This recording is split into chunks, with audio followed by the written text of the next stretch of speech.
my channel Simply Pallavi. I'm back again with today's topic. It's about generational gap and how to resolve generational gap.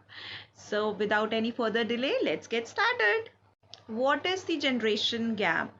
It is the difference of opinions, the belief systems, the emotional connection, the bond, the culture beliefs, the practices, the viewpoints between two generations, primarily between the parent generation and the child generation. This term was coined specifically to address the difference of opinions between the parent and the child. And how did we get to feel this, that there is a generation gap? Because there's sort of a miscommunication between two generations. The older generation still do feel that the younger generation don't give them enough time, don't understand what their experiences were, don't value their experience, I should say. That is the actually the correct word. No, they tend to make a difference between them because they are not very fast as they are.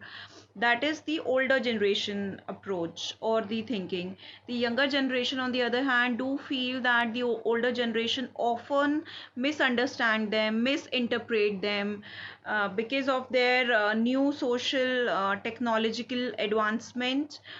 They are ahead of them, so they are not able to mingle up with the younger clad. So that's how this generation gap has gone wider and wider and wider. But thankfully, because of these technologies also, here we are consciously so aware, so that we can bridge this gap with mutual respect, with mutual love, with mutual communication.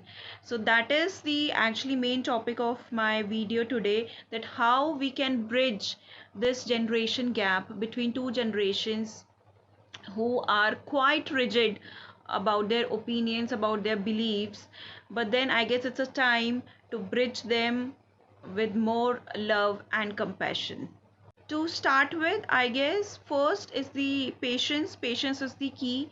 The gap took a lot of years to be visible to the people, to be understood by the people. So of course filling that gap will also take some time. So patience has to be there for both of the generations, from both of the generations, to change, to get changed easily with this pattern. Second important thing is to accept the difference. We as the parents and the younger generation both have to accept this, that there is a gap. You cannot deny that we are of a era which is very much different than our previous era, our parents era. And further, the children are far more advanced than what we are thinking about them to be, or we are expecting them to be. So accepting the difference will sort out at least this conflict, your internal conflict, to a wider extent, that there is a gap and you have to make some conscious efforts to fill it gap, to bridge this gap. The third important thing is to have an open communication. Whenever you are rigid, and open communication actually often comes with no, lose your rigidity. That's my fourth point, so I'm going to club it. Because once you are stubborn, that I used to do it when I was at your age, I used to obey my parents without questioning them. I never have asked any question to them. I used to be like this all through before my parents. And I had never used mobile phone before. I used to walk miles and miles to go to my school or to do some stuff like that.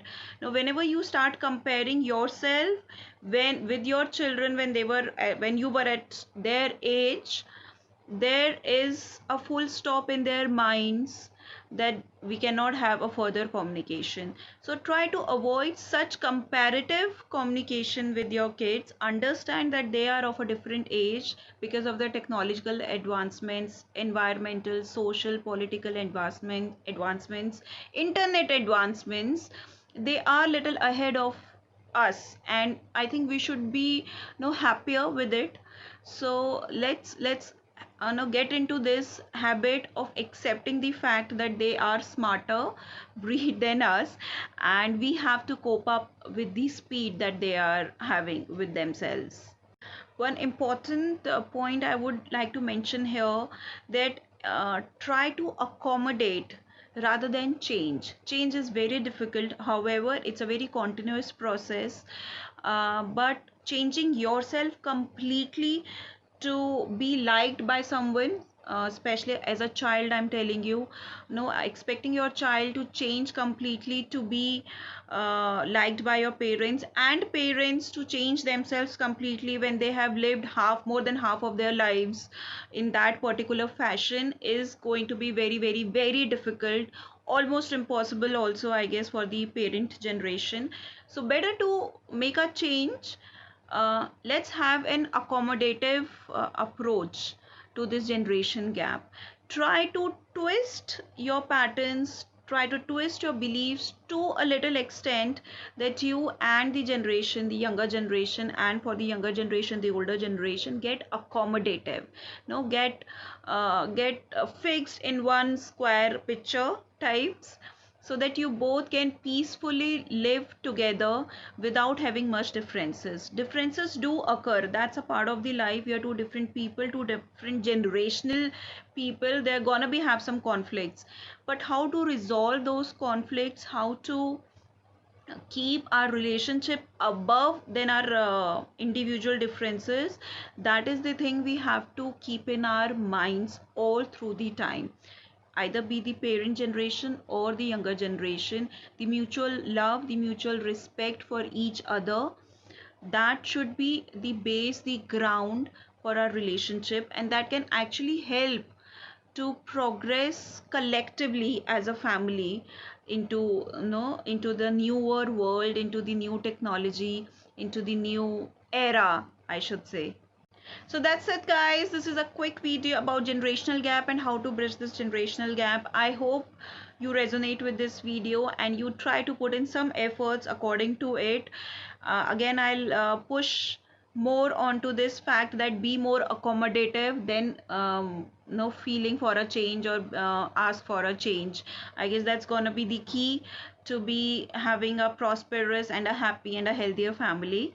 So till then, take care, keep progressing, keep learning, keep accommodating, and I'll see you soon tomorrow again. Take care. Bye bye.